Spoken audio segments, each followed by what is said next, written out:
Hello, we're here with another Kids of Cthulhu.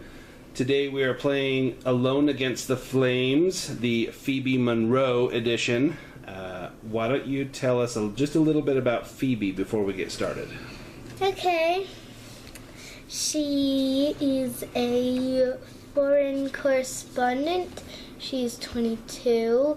She's from Sydney, Australia.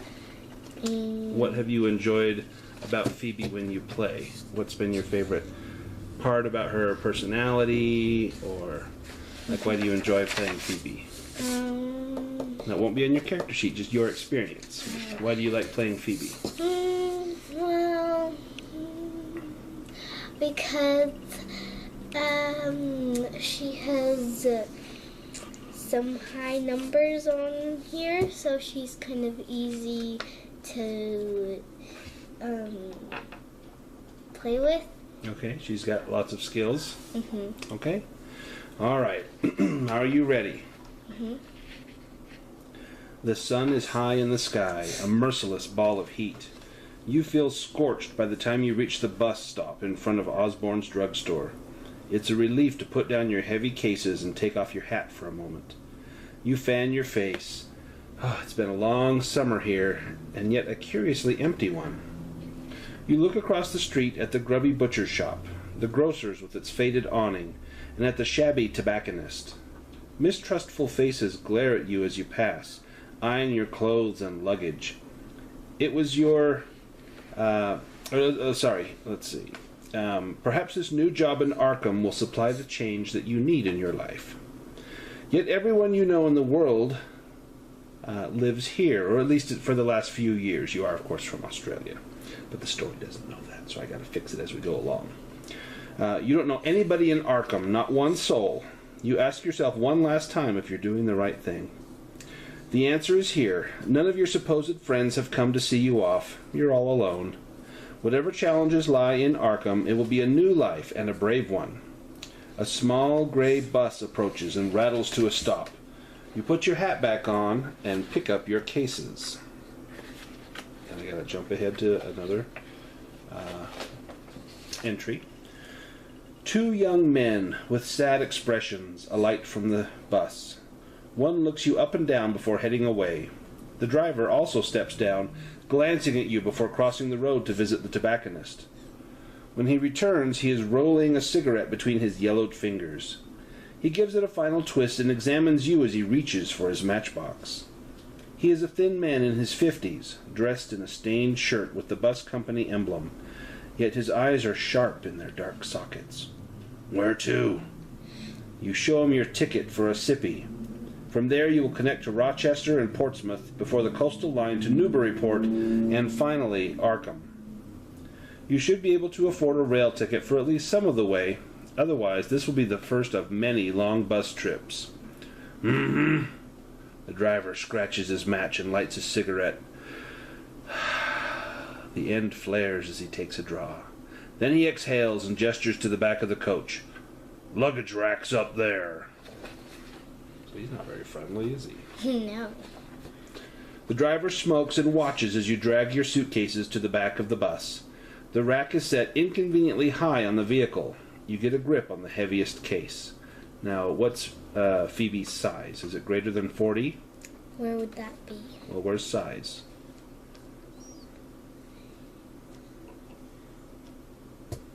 So it's 55. So it's higher than that. Okay. The driver continues to enjoy his cigarette, watching with keen interest as you struggle with the cases. You grit your teeth and heave the second one into place. Perhaps the residents of Arkham will have better manners.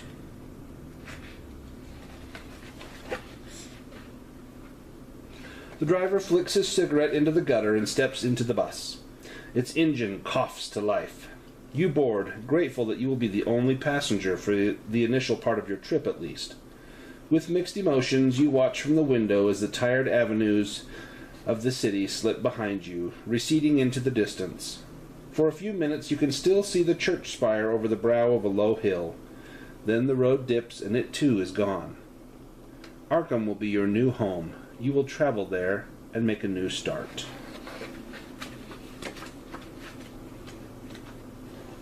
The coach putters through the countryside. At first the interior is stifling, and your stomach lurches with every bend in the road. However, the driver opens his window, and by switching seats you find a spot where the breeze hits your face. You soon relax into the journey, observing the quaint little hamlets that the coach serves. A heavy-set woman boards at one settlement and gives you a polite nod. She gets off at the next one. The road rises a little, passing cornfields and orchards. The leaves are turning and the trees are alive with glorious reds and golds. You have just begun to doze when the driver takes a tight bend at speed.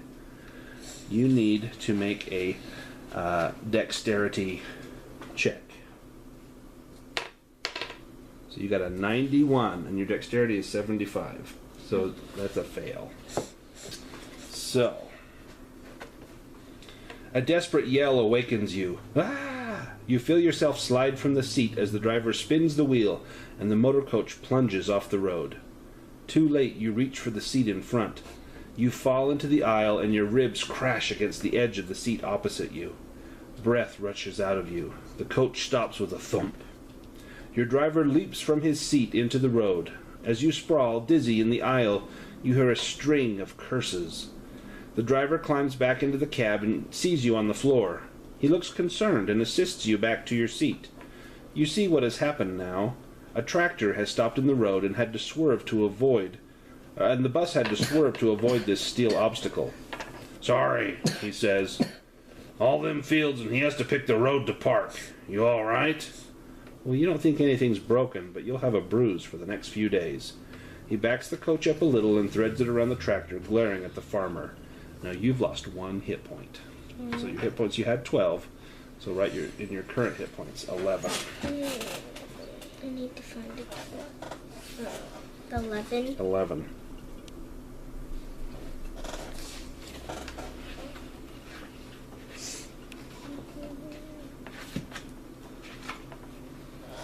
You resume your journey. The driver takes the curves with more caution than before. He glances over his shoulder at you a couple of times. "Sorry about before," he says. "That fellow was dumber than a hog. I'm Silas. What's your name?" Phoebe. Phoebe. The accident was at least as much Silas's fault as it was the farmer's, but it doesn't seem shrewd to antagonize the man while he is driving you through the middle of nowhere. The coach turns onto a narrower road which weaves uphill through the woodland. Silas becomes chatty. "Going to Arkham, eh? Can't say I've ever heard of the place. Went to Boston once. Didn't like it. Too much hustle and bustle. You got family there? A special someone waiting?" No. The afternoon is wearing on. You see no harm in confiding Silas about your new life. "A job, eh? What's your line of work?" Do I get to choose it? Well, you already know what it is. A reporter? You mention the reporter's job, which you secured at the Arkham Gazette on the strength of a few freelance pieces in your local newspaper. It will be a relief to get away from vapid society columns and whimsical stories. You understand the Gazette covers everything from the breakthroughs of researchers at Miskatonic University to the most sordid exploits of local ne'er-do-wells. It should be something to get your teeth into, at any rate. "A writer? For a newspaper?" Silas seems confused, as if he thought the stories somehow wrote themselves.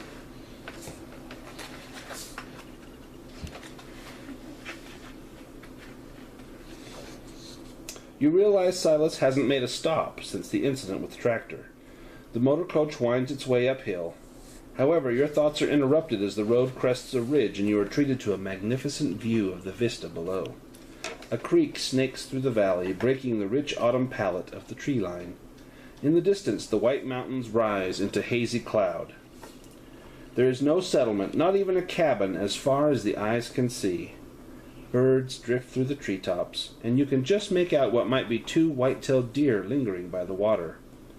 Perhaps you are making a mistake by moving to the city. Could you survive on your own in this lush wilderness?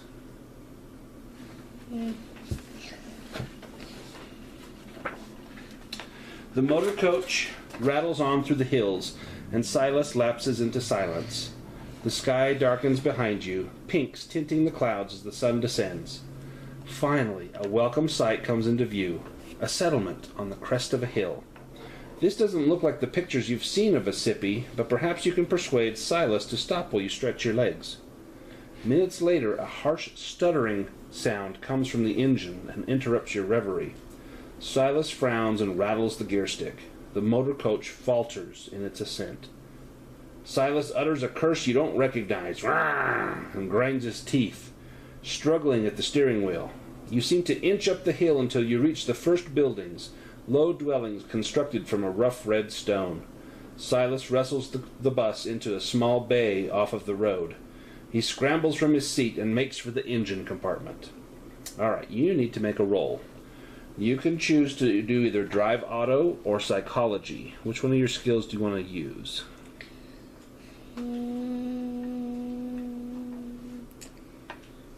What's your drive auto skill? Drive auto, I don't have. I have 20%. So 20%. What's your psychology skill? 37. 37. Now, if you want to do drive auto, you just need to get 20% or lower. If you do psychology, you have to get a hard success. You're going to have to get a 19 or lower.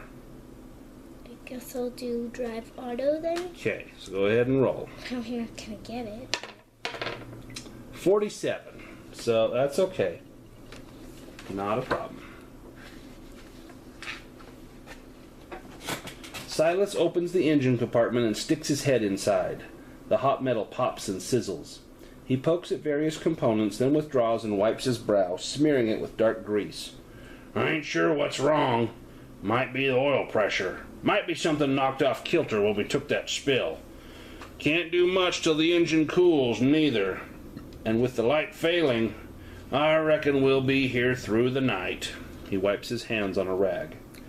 The shadows from your surroundings are already long and the air is chilly. You feel stiff from the journey, and a night in the rickety coach sounds unappealing. Silas sees your dismay. This here's Emberhead, miles from any place. I only come through twice a week, but the folks here are good people. May Ledbetter keeps a spare room. She'll look after you. Up that alley, turn right, first house on the left. He scratches his cheek, looks again into the engine compartment, and spits on the ground. Meet me back here at 8 o'clock in the morning, and we'll see how's we stand.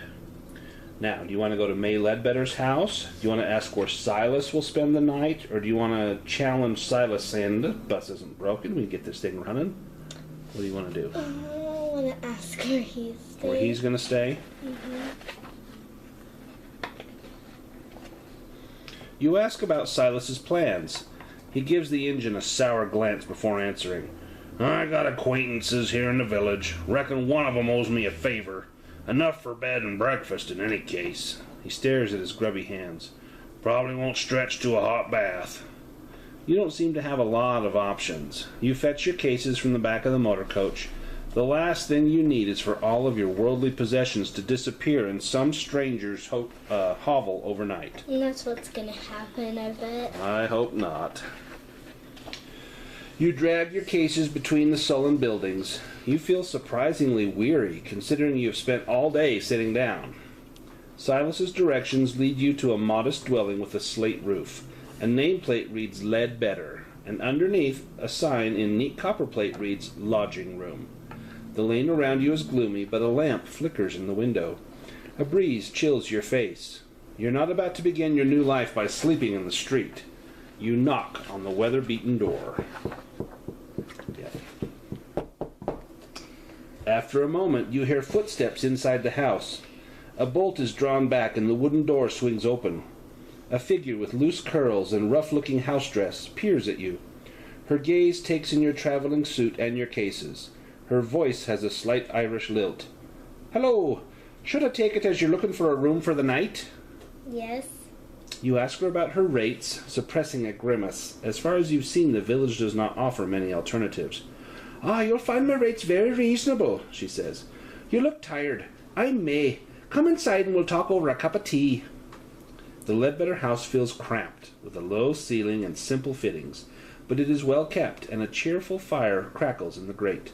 The aroma of the tea is soothing, and the cup warms your fingers. "Have you come to Emberhead?" Oh, that turned into a Scottish accent. "Have you come to Emberhead?" Ah, now I'm stuck in a Scottish one. Oh well, she's half Irish, half Scottish. "Have you come to Emberhead for the festival?" asks May. Do you want to explain what happened, or do you want to ask about the festival? Can I ask about both and tell her? Well, what are you more likely to ask first? About the festival, I guess? You want to ask about the festival? Sure. Well now, I suppose the festival is about the only reason folks come to Emberhead. I thought you'd maybe come to study it or take photographs. Well, it's not tomorrow night, but the night after. I suppose it looks strange to a passerby. May tops up your tea. The spout chinks against your cup. We got the beacon, you see. One night every year there's a torchlit procession, and we light the beacon on the cliffs. You'd never seen the likes of it. They say it keeps the spirit of the village alive for another year. It's a celebration. A celebration. She tails off for a moment and blinks. "Ah, but you didn't come here to hear me blather, and you must be hungry. I can rustle you up a bit of stew. How would that be?" Sounds fine. You ask her again how much the room is going to cost you, and May names a price so low you accept it without hesitation. The room is small but comfortable, and the stew dark and hearty. After dinner you have a couple of hours before the usual bedtime. Do you want to talk to May some more? Do you want to walk around the Emberhead and get your bearings, or do you want to go to bed early? I guess I'll walk around the village. And walk around the village? Mm-hmm. May's brow creases when you announce your intention to take a stroll. "Mind how you go," she says. "Emberhead's surrounded by cliffs, and we dinna have the fancy street lamps here. Take the lantern and watch your step." Outside you see what she means. The sky is overcast, and only a few glimmers of moonlight peek from the clouds. Without the heavy lantern you would be walking in near total darkness. You cannot hope to get an overview of the village tonight. May Street is a narrow passage hemmed in by squat, dark dwellings. At the end, however, it opens up. A wide thoroughfare leads off to your right. A crude sign names it Silbury Street. To the left, a few yards away, your light picks out the crooked posts of a simple fence, and beyond that the ground drops away into darkness. You take a couple of steps closer, but you can see nothing. Air from below cools your face. Then some instinct makes you look around. An ink-black figure stands in the road, about 20 yards behind you. It stares at you. You form the sudden impression that it will run at you and throw you over the cliff's edge. This is unsettling. Seeing that it has been spotted, the figure slips into an alleyway. Do you want to go back to May Ledbetter's house, or do you want to confront the dark figure? I want to go back to May Ledbetter's house and tell her about the weird thing. Well, you flee back down the narrow street, the lantern swinging in your grasp. You reach the door and pound it urgently. May is surprised to see you so soon. "Ah, the air up here can tire you out if you're not used to it," she says. You glance back once before you close the door. The dark figure is standing against the wall at the end of the street, still staring at you. Or is it? The murk may be deceiving your eyes. You slide the heavy lock into place. May has settled back into her chair, but now she blinks and yawns. "Ah, I believe I'll turn in. When would you like your breakfast?" How early do I need to be up to? Probably at sunrise. Okay, probably at sunrise, I guess. As May stands, you hear a clunk behind you. You look over your shoulder, but all you can see is a wooden door, securely closed. May tuts. "Tch. The young lady of the house. She'll have been listening to us. Ruth, come and greet our guest." There's a short pause, then the door creaks open. Two wide eyes peer at you from the gap, between tousled hair and a rough nightgown. "What do you say?" The eyes blink. "Pleased to meet you." "Now get back to bed." The door closes again. "My daughter, Ruth. 10 years this summer." She's a delight and a torment all in one. Dinna worry. She sleeps in with me. She'll not disturb you. Good night now. Wait, can I tell her about the weird black thingy? You do, and she probably says, it's just nothing to worry about. You retire to your room. It's a little chilly, but you're too tired to worry about lighting the fire. The sheets are clean, and the bed soon warms up. The silence outside is strange after living in a town for so long, but you soon drop off to sleep.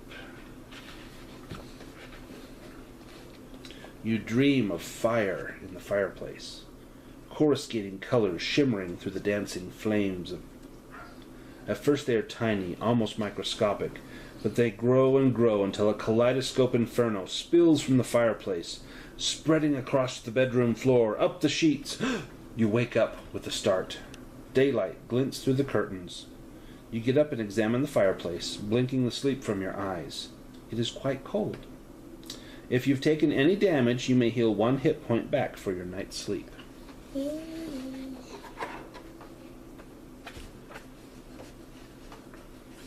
Perfect. May seems to have no running water, but she has supplied some in a ceramic jug. You freshen up at the washstand and go in. She cooks a hearty breakfast and leaves you in peace to eat. At about 7:30, you are paid up, packed, and ready to go. You bid May goodbye, and she wishes you the best for your new career in Arkham. You are already tired of your heavy bags. Hopefully, Silas has repaired the motor coach, and you can resume your long journey. He might be a sourpuss, but the old driver seems to understand his vehicle well enough. You pause to check your watch. You're still 20 minutes early, and you round the final corner. The bus is gone.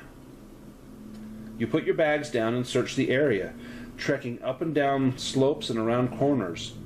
At the edge of the village, you trace the long road back as it winds across the hills. 8 o'clock comes and goes. There is no bus to be seen. A passing villager notices your bags. Looking for the bus? I heard him take off at first light. He's due back in 3 or 4 days. If you need a place to stay, May Ledbetter rents a room. The man raises his hat to you and strolls on through the village. You curse the bus driver under your breath. Perhaps he went for parts. But you wonder if the old goat has stranded you here on purpose. May is doing laundry and looks surprised to see you again. Forget something? When you explain the situation, she offers to store your bags while you try to arrange alternative transport. You are grateful to relinquish the load. Nobody here has anything like a car. She strokes her chin and narrows her eyes. Maybe you could find somebody with a horse and cart for your bags. I could ask around later. Try Mr. Winters at the village hall.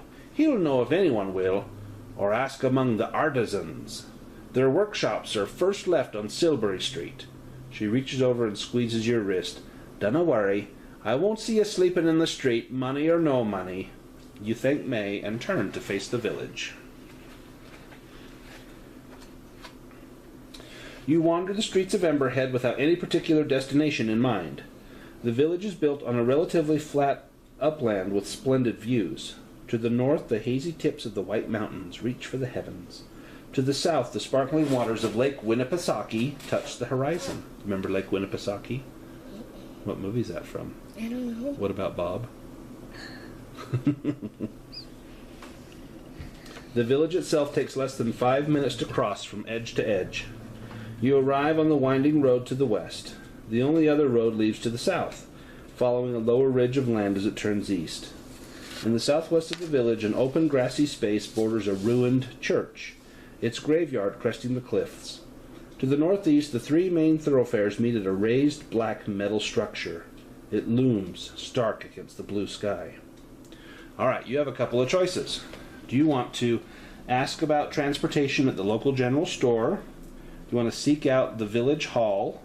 Do you want to walk down to the lower level and check out the eastern road? Do you want to go see that enormous metal structure? Do you want to explore the church? Or do you want to look for local people with their own transportation needs?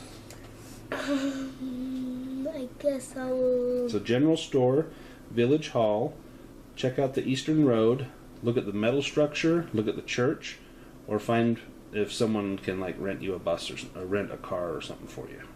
Rent a car. So you want to look for people with their own transport needs? Uh-huh.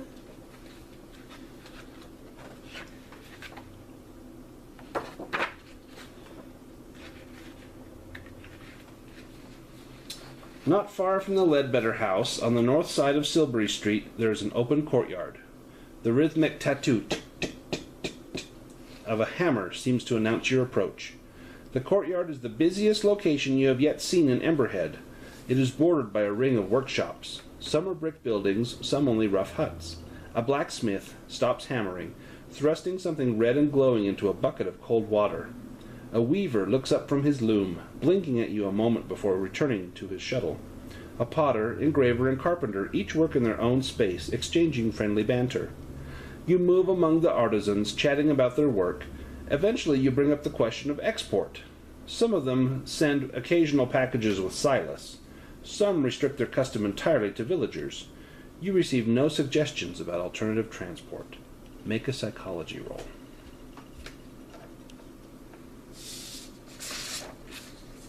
What do you need to roll?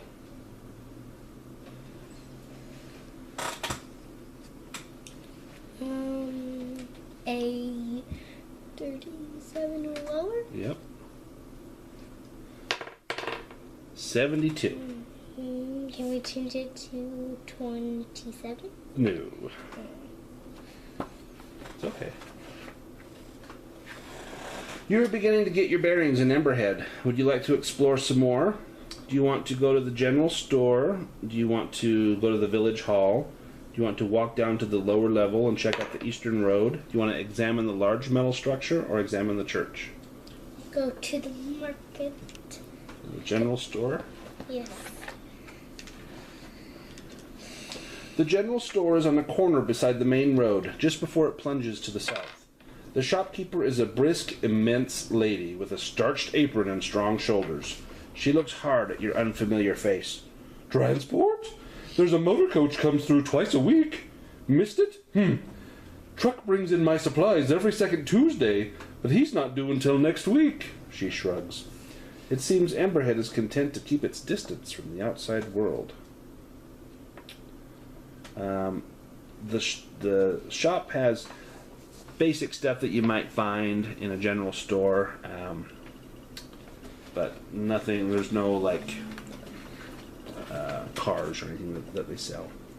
Do you want to seek out the village hall, go to the eastern road, check out the metal structure, or explore the church? Eastern Road. Eastern Road? Mm-hmm.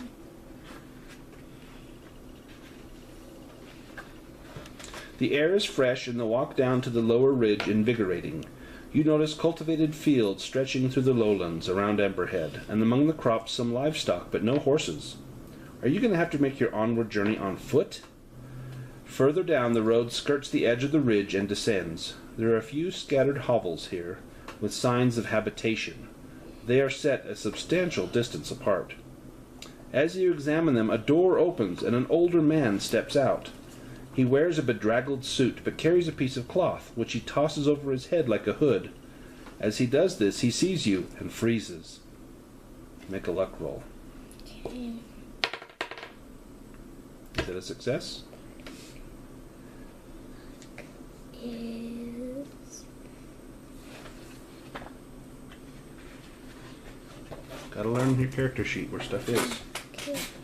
Yeah. The man looks up at the village, scanning the cliff tops. You get a brief flash of his face. There's something unsettling about it. Then he turns to walk away from the road, but as he does, he raises a hand and slowly beckons to you. Do you want to follow him? Okay. Or do you want to walk away? Follow him. Follow him? You follow the man around the outcrop. He glances up and steps between two rocks and disappears. Closer inspection reveals a narrow channel leading into the cliff. There is just enough light to see a small natural chamber within, like a cave. You will be uncomfortably close to this man if you go inside. You want to follow him in, or do you want to keep your distance? Follow him in. With wary steps, you squeeze between rocky outcrops and enter the concealed chamber, almost banging your head on the low ceiling. The man settles back against the wall and watches until you draw close. Then he slides back his hood. Make a sanity roll. Okay. 43. Is it a success? Mm-hmm. Okay. Some of the man's face remains. A strip from the side of his jaw to his right eye socket is healthy and pale, if aged, but his left side is consumed by angry scar tissue. One eye droops, hooded by melted flesh, and the nostril on that side is pulled open to leave a gaping hole. It looks like it's been badly burned. This disfigured man studies your reaction with his one good eye. Name's Arbogast. William Arbogast. Guess I don't need to ask what brings you to Emberhead. Do you say that you're here for the festival, or do you say that Silas stranded you? Silas stranded me. That swollen mouth gives a little twist downwards. The son of a gun has rat's blood. His fingers tighten up into a fist. You press... Let's see. 20. Arbogast fixes you with a lopsided yet intense stare. You seek me out, eh?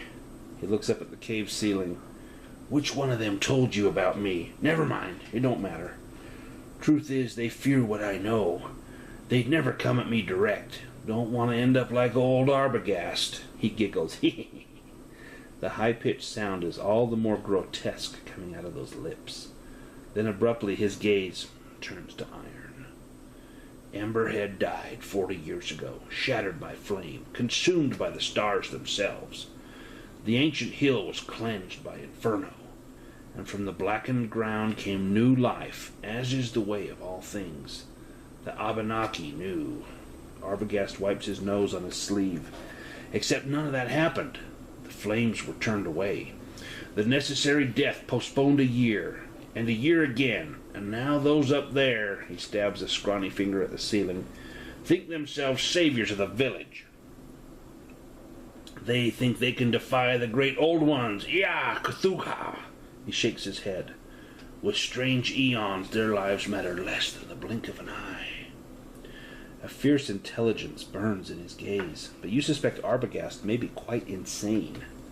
Should his mood change, it would not be difficult for him to seize one of those loose rocks and crack your skull with it. If you want to ask Arbogast about the Abenaki, you can, or you can ask him about the great old ones. You can ask him about the villagers, or you can leave. Guess I'll ask him about the villagers. Arbogast's face twists, creasing the scarred cheek. Their fathers and mothers knew the truth. They listened. They knew their doom and found their place within it. They looked into their own hearts and did the unspeakable. The current brood have the arrogance of children. Everything has been given to them, and they assume it always will. He glares at the cave ceiling. They would that I left or died, that I took the old words with me. But mark what I say. Those who live in high places have further to fall. Arbogast runs a hand through his hair. A wide strip is missing on the left side, replaced by scar tissue. He climbs to his feet. Arbogast pauses in the shadows. There's something about you, something the previous ones never had. Perhaps you can make it through. If you want to hear more, meet me again after dark, 9 o'clock, the graveyard on the other side. He lifts a gnarled finger. Don't be followed, else I won't be there. This ain't the time of year for a showdown. Arbogast wipes his nose on his sleeve again. Go now. Their eyes are on me. And stranger, don't try to run. You'll never make it. You emerge into the sunlight, blinking and more than a little shaken. You have discovered a secret. Later tonight, you're going to have a chance to follow up on a previous appointment. At that point, if you want to meet with Arbogast again, you're going to add 20 to your current entry number and go to that new entry. So you write down, add 20 to meet Arbogast.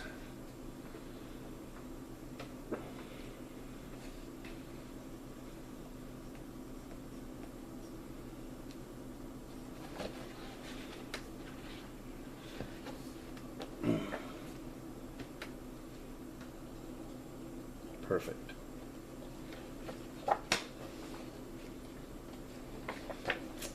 You turn back to the road and your core business, getting out of Emberhead and onwards to Assippi. The ridge gives you a good viewpoint from which you can see the course of the road. It winds with the hills, disappearing into woodland for a while before emerging further on. You lose sight of it somewhere toward a second patch of woodland. By your best estimation, this is at least 6 or 7 miles distant. You see no other settlements or traffic. It may be worth taking a chance and walking. The weather is still mild, but you will need supplies before you attempt it. You can do one more thing. Do you want to go to the village hall? Do you want to go to the large metal structure, or go to the church? Or you can be done exploring the village. Just go to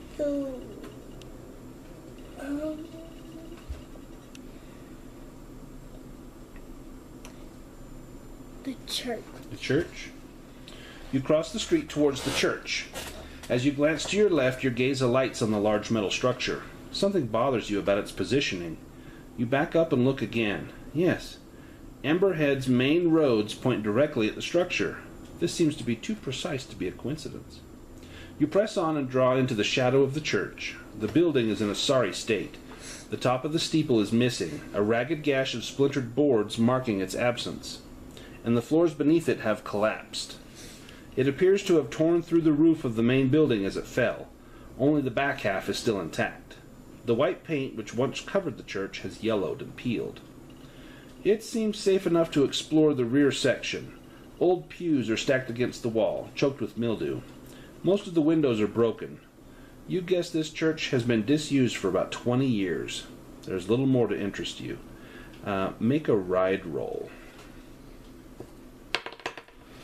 6. Now hang on. You get a bonus die. So you got 69. Roll this dice again. Or 49. So we'll use the 49. What's your ride skill? Ride skill.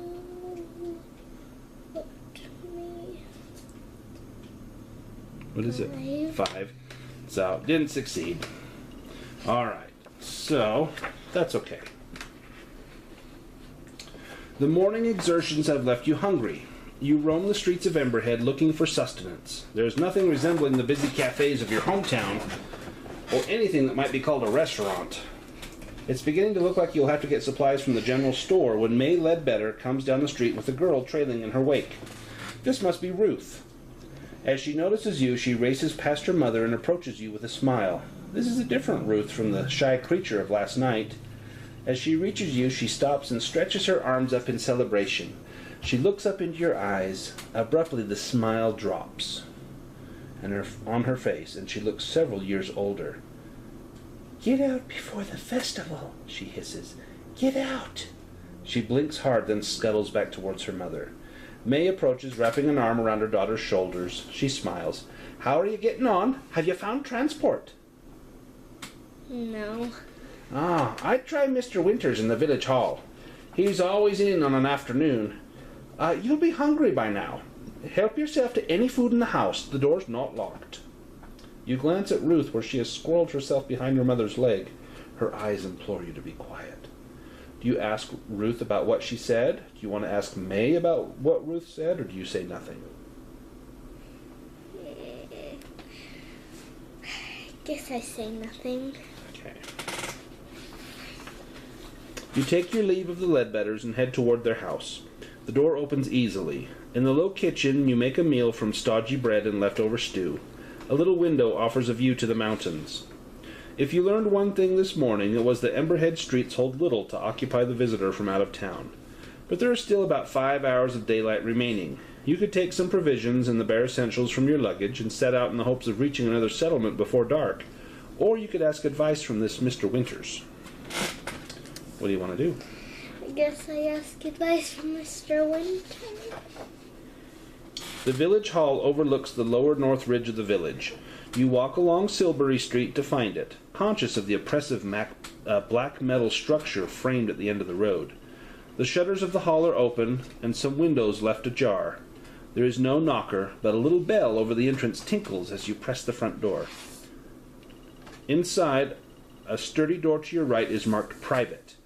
To your left, an opening leads through to a bright room. You take a few steps inside. Benches line the walls, and there are 2 notice boards mounted between the windows. Do Do you want to knock on the closed door or examine the notice boards? Knock on the door.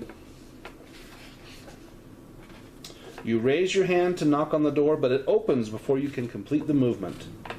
The middle-aged gentleman behind it takes an involuntary step back, adjusting his spectacles. You hasten to apologize and introduce yourself. He steadies himself and peers at you.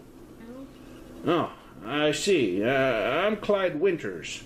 Are you just visiting? Yes. And you've come to see me? Huh. Care for a tea? I usually take a cup around this time of the afternoon. Okay. His invitation seems genuine enough and a good opportunity to ask any questions that are on your mind. You step through the door marked private. The other side of the village hall is in marked contrast to the public space. The room is compact, lined with shelves of books and file alcoves. One corner is reserved for a tiny pantry and what is presumably a bathroom. You study Mr. Winters as he fills the tea kettle. Although thin on top, his hair is oiled and neatly swept back. His suit is a somber affair and well tailored, even if the cut is a little old-fashioned. A lesser man working alone might have loosened his bow tie for comfort, but not him. On the desk against the opposite wall, you notice what looks like a telegraph set. Do you want to ask about the telegraph, or do you want to make small talk with Mr. Winters?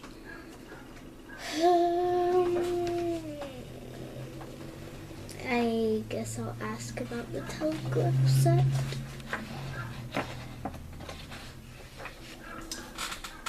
The telegraph?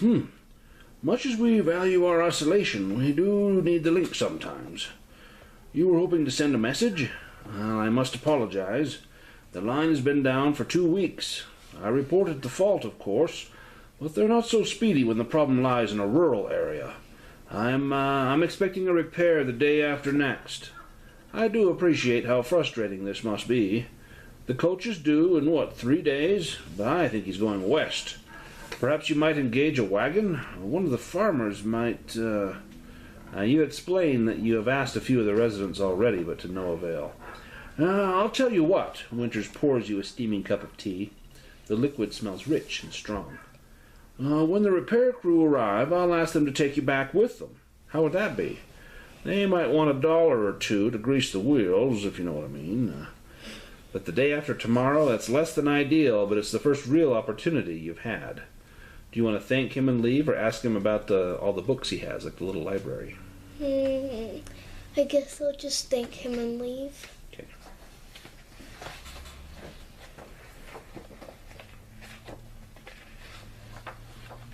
As the light fades, you return to the Ledbetter house and eat a light supper. May is unusually quiet. Ruth's eyes flick to yours several times during the meal. There's an urgency there that you cannot quite interpret. Afterwards, May ushers the girl into their room. You've been in Emberhead for barely 1 whole day, and you already feel confined by it. Both geographically and socially, the evening seems to offer little. Now, you can do some stargazing, you can go speak to Ruth, or if you have a previous appointment, this is the time to follow it up. I guess I'll follow up my appointment. Okay, so what do we have to do to meet with Arbogast? Add 20. 20. Arbogast is not at the appointed meeting place. You give him 10 minutes, but he doesn't show. You curse the old man and head back towards May's house. Psst! A hand snakes from a doorway and grabs your arm. You jump at the sight of that half face glimpsed in starlight. One of them's... Oh, wait, that's the wrong voice. One of them's near, he whispers, watching. Come with me.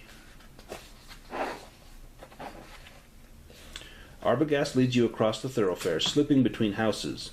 The metal structure looms at the end of the street. Silent now, he says, but the beacon will come alive tomorrow night. He ushers you into a little alcove behind the village school. Arbogast glances behind you, then sits down. Again, you feel uncomfortable in proximity to that scarred face. With one of his melted eyelids lifts. You don't have long.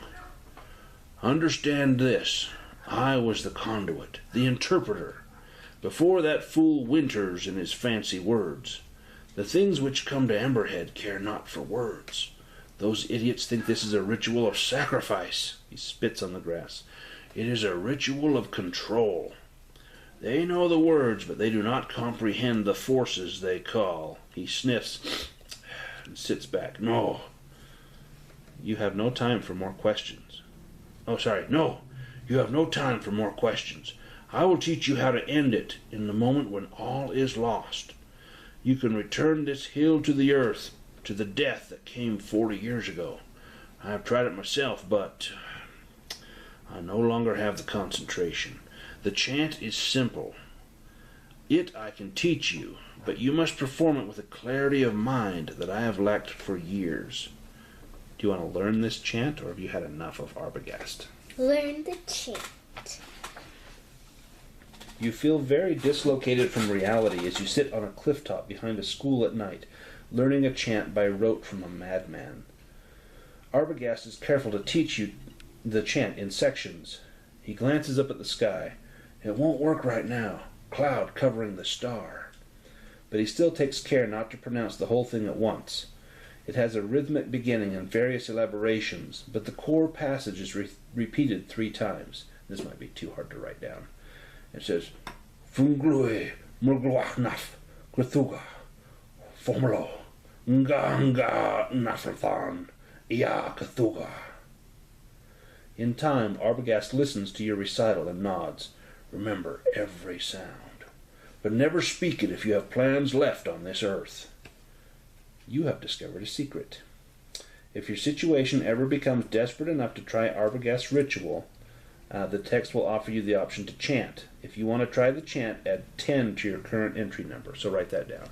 Add 10 to chant.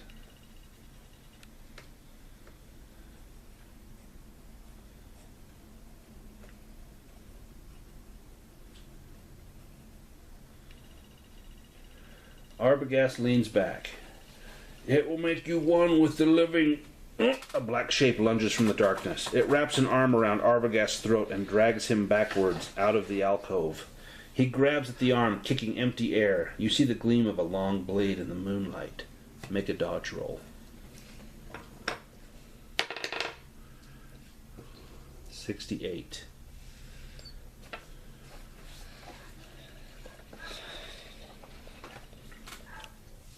What's your dodge? 37.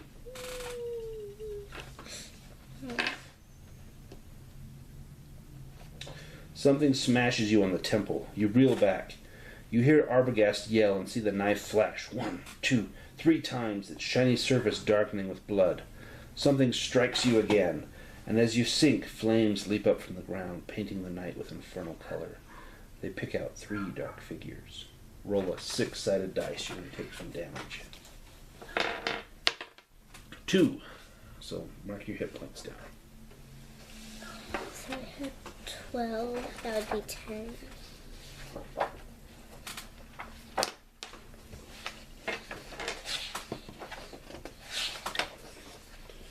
You awake with a jolt, wrestling the blankets, ready for attack. The Ledbetter guest room is quiet, painted with morning light. There's nobody here but you. You release the blankets and wait for your heart to stop hammering, so you're back in bed. Did that whole day just not happen? I don't know. The Ledbetter kitchen is empty, although bread and eggs have been laid out for your breakfast. There's a note from May explaining that she has taken Ruth out for a few hours. If you were involved in a fight in the village last night and want to investigate the aftermath, you can. Or do you want to not go investigate? I want to investigate. You feel skittish as you approach the spot where you and Arbogast were attacked. Your memory of the encounter is shaky, but you remember 1 or 2 vivid images. At first you think there's nothing to see, no discarded weapons or figures lying unconscious. But upon closer examination you find sticky, congealed patches and blackened lines in the grass. If the village had a police station, you could go there, but something tells you events have gone beyond that. You make a quiet circuit of the village, pausing in unobtrusive places to watch the villagers. It's rather busy for this time in the morning. Yawning locals stream back and forth along the roads carrying bundles of split logs to the site of what you've heard referred to as the beacon. You see 2 figures already up in its superstructure, arranging the wood. The festival bonfire must be very impressive, but do you intend to stay to see it? You suspect now that something is amiss here. While the villagers are distracted, you may do some illicit investigation, or you may simply leave town without looking back. Do you want to search May Ledbetter's bedroom? Do you want to go by yourself to the village hall? Do you want to take a closer look around where all the blacksmith and carpenter and stuff were at? Do you want to spy on what's going on in the beacon? Or do you want to slip down the east road and run away for good? Can I talk to Ruth? Well, if she's at the house... Well, she's not at the house. But do you want to go search May Ledbetter's bedroom? Okay. Despite her hospitality, you are untrusting of May Ledbetter. You return to her house quite openly. Where else would you go? Inside, the dwelling is still empty. You rap on the bedroom door and wait. Silence. You ease it open. The Ledbetter bedroom is in marked contrast to your own neat space. Dirty clothes are piled about the floor. On a rough quilt lie schoolbooks and cheap novels. You notice a raggedy old doll discarded down the side of the bed. Make a spot hidden roll.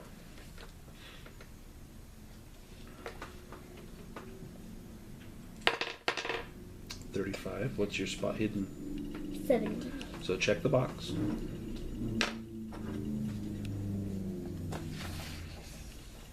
You notice scrapes on the floorboards corresponding to the legs of the bed. With effort, you slide the bed away. There is a rug spread beneath it, and beneath the rug a trap door. You ease it open. The dark space beneath is some kind of cellar. Do you want to go in the trap door, or do you want to not go investigate? Go investigate. The daylight barely offers enough illumination to see, but a hot lantern during daytime would be very suspicious. You squeeze beneath the floor and glance around. Your first impression is that May keeps her junk here, for there are many boxes of different sizes piled in untidy heaps. It takes a few seconds before you realize they are all traveling trunks or suitcases. There's about 20 of them here. The implication hits you hard. Yet you maintain enough control to check the luggage tags. You count 8 or 9 different names before you stop. Scrambling back to the bedroom, you close the trapdoor with trembling fingers, returning the bed to its place. So why did she have all the luggage down there from different people? I don't know. What do you think that means? I mean, she's gonna do something bad at the festival. Maybe she's like kidnapping people. Hmm. People come into town and something happens to them and she just puts their luggage down there. Yeah. And it's all hidden. I want to leave. You feel a deepening unease about Emberhead and this day in particular.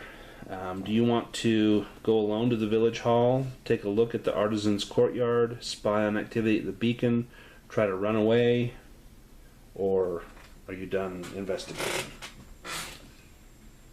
Well, when did the Winters guy say that the thing was gonna come for me? Tomorrow. But the festival's tonight. You want to go see if he's at the city hall? Maybe you can talk to him? Okay. Keeping away from the streets, you skirt the northern cliffs and approach the village hall from the rear. It is close to the beacon, and you will not be able to use the door unobserved. You check the windows. The one on the east side facing the beacon is bricked up. A shutter is loose on the westernmost window, and you are able to ease it open and slide inside, closing the shutter behind you. You drop into the village meeting room and pad through, passing through dim shafts of light and listening to the excited chatter of the locals from outside. The door opposite reads private. Hearing nothing from the other side, you turn the handle. The room is lined with books. In the corner is a small water closet, or a bathroom, and a pantry. A quick survey of the rest of the room reveals little, so you turn to the bookcase. The dim light makes it difficult to read the spines. Could there be something useful here? Make a spot hidden roll. 65. And you have a 70. And you've already checked the box, right? Mm-hmm. Okay. So you don't check it again, but that's a success. Okay. You're looking along the spines when you notice how close the bookcase is to the window on the north wall. From outside, there is a solid 3 or 4 feet between the edge of the window and the wall, and the bookcase covers the wall with the bricked-up window. Further examination reveals an ingenious arrangement of slipcases physically attached to the shelves. When you pull to the left, an entire section of the bookcase swings out. The clatter of activity around the beacon seems to be building, and you flinch at every conversation that gets too close to the building's door. Do you want to investigate behind the bookcase, or do you want to close it and make your escape while you can? Make my escape while I can. You're not going to go behind the bookcase? Actually, I think I will go behind the bookcase. You squint into the darkness behind the bookcase. It is a small alcove, big enough for one person, and it has a hidden shelf on either side. You can't make out any titles in this light. Do you want to risk opening one of the cliffside windows a little bit, or do you want to grab a few books and leave? Grab a few books and leave. You slip from the building, clutching some of the more portable volumes. In the shadows behind the artisan's courtyard, you examine them. To your disappointment, 2 or 3 are in a script unknown to you. Another appears to be in Egyptian symbols. There is a spidery handwritten copy of something named the Emerald Tablet.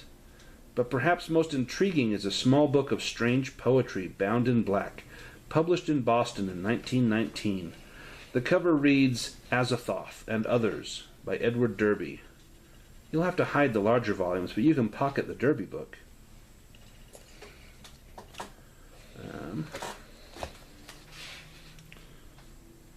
Just on your notes, write down book 171.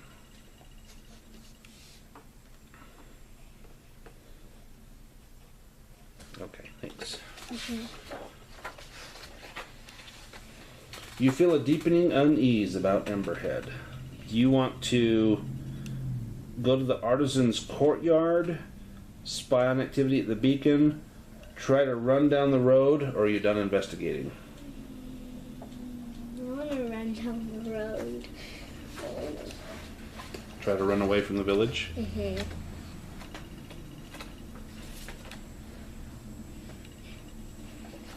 As you approach the southern road that descends to the lower ridge, you see 4 villagers blocking the route, with farm tools and clubs. You veer off and head towards the west road. Your heart sinks as you see exactly the same scene at the other exit from the village. You are trapped. Do you want to try to talk your way past one of the guards, or you try to go past in disguise? Talk my way out.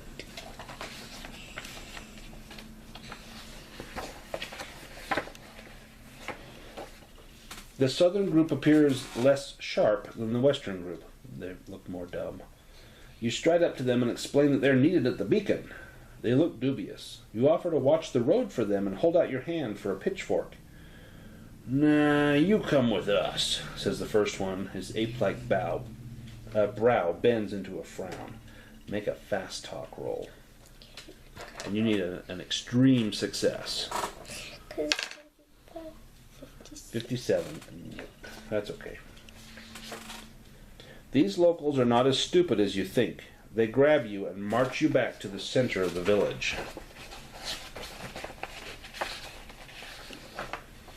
The fading light from a narrow window tells you that afternoon is giving way to evening. Your hands are handcuffed behind your back so that you cannot even lie down on the rough bed. A woman you have not seen before comes in. Her face is wrinkled and her eyes dull. They do not meet yours, but she puts a cup to your lip. Do you drink what she gives you, or do you reject it? Reject it. You turn your face away, and when she tries again, you dash the cup from her hands using the side of your head. The clear liquid spills across the floor. The woman gives a shrug and turns to leave the room. You shout after her, but she gives no reaction. You soon become thirsty. As the light fades outside, your little prison becomes dark. You can hear much activity around the building. Occasionally an orange glow passes the window. The only comfortable position in the shackles seems to be to sit against the end of the bed with your arms hanging behind you. You need to concentrate and come up with a plan. There is clearly no escape from your bonds. You do not know exactly what your captors want from you, but you cannot ignore the fact that you have spent the entire day constructing a massive bonfire. What do you think they're going to do with this big bonfire? They're going to throw me in it. Let's see. The door opens, wrenching you back into the moment. Orange light spills into the house from blazing torches held at the threshold. 2 large villagers step in and grab you. At least you assume they are villagers. They wear heavy black cloaks, and their faces and hands are painted entirely black, save for a red triangle centered on their left eye. You try to drag your legs, but they reach under your arms and lift you bodily from the bed. Outside, it seems that the whole village has congregated to see you. Every single one has a blackened face with the red triangle motif. Torches sputter and spill fire. You struggle, but you can see the beacon. The procession down the approach is slow and formal, save when you sense weakness and yank at your captors. A chill touches you when you see 3 human shapes carried ahead of you draped in red cloth. The beacon looms larger and larger, its dreadful silhouette a black triangle pointing to the stars. A low drone begins among the cloaked figures. Unbidden, the word mourners comes to mind. Smoke from their torches makes you cough. You can feel the heat on your face. As you reach the cleared area around the beacon, 3 dancers break from the pack, young girls swinging balls of fire in spectacular arcs, drawing circles in the night air. One by one they draw close to you and touch your forehead with sooty fingers. Each kisses you 3 times in the left cheek, right cheek, then forehead. Then they whisper in your ear. The smell of kerosene fills your nostrils. It's like gasoline. Make an appearance roll. 86.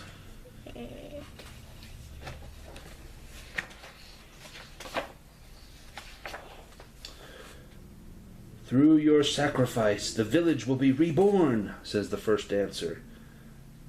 You pass from earth to air for all our sakes, says the second. Through incandescence may you find rapture, says the third. Their dance weaves off and disappears behind the buildings. I'm gonna die. As you arrive beneath the beacon, 10 villagers close in on you. Working with surprising coordination, they immobilize you and lift you up the blackened iron stairs to the raised platform.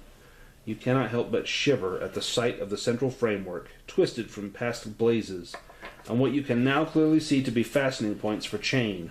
None of the eyes meet yours as they lash you to the metal.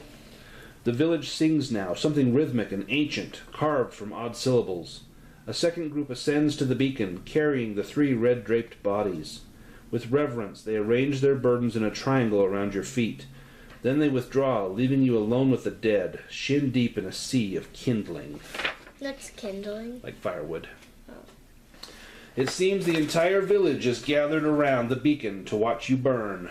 Behind the face paint you recognize May Ledbetter. And yes, that is Silas, the bus driver, standing at her side. The audacity and scale of the deception staggers you. They were all in on it. A man steps up on the dais and raises his hands with quiet authority. The frame of his spectacles obscures the red triangle on his face. So we draw here together again on this night, as we do each year, and we give thanks to the one who will preserve the village against the fire of the void. You will be taken by the ones from above in our stead. Your death will bring life to our streets and bounty to our fields. It will safeguard our children and our elders alike for another year. We salute you. He bows his head. All around the beacon, bearers step forward and lift their torches to the edge of the raised platform. A ring of tiny flames flicker up around the perimeter. As they wink, the singing of the villagers drops into an unearthly rhythm. If you want to throw all your remaining strength against your bonds, you can, or you can wait and see what happens. Wait and see what happens.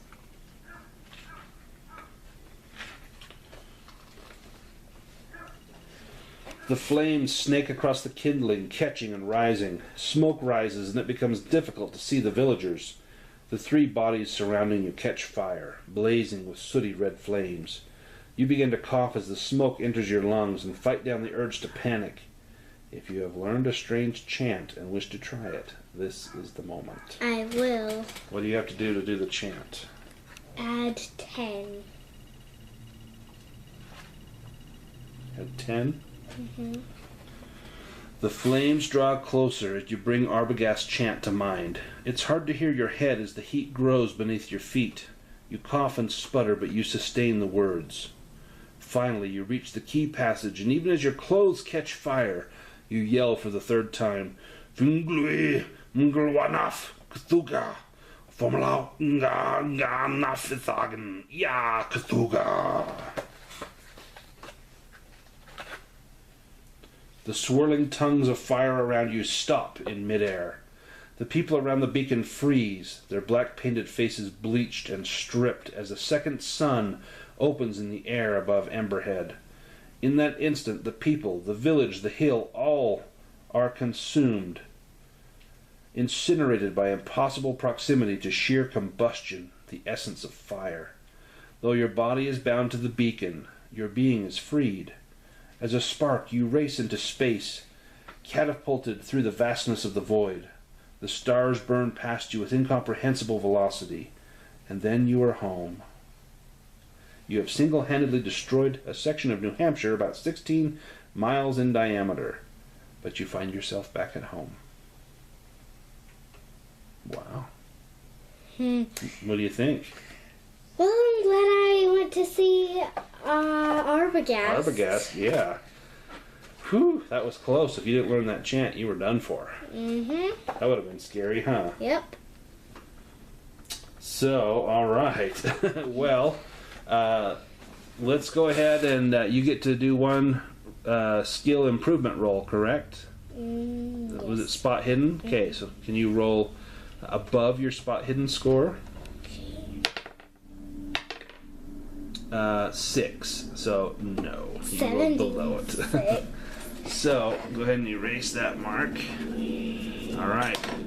Well, that's it for Alone Against the Flames. You did fantastic. What did you think? Was that fun? Yes. Awesome. Now we'll have to do another adventure with Jerry and Percival one of these other times. Alright. Well, signing out. This has been another Kids of Cthulhu. Say bye-bye. Bye.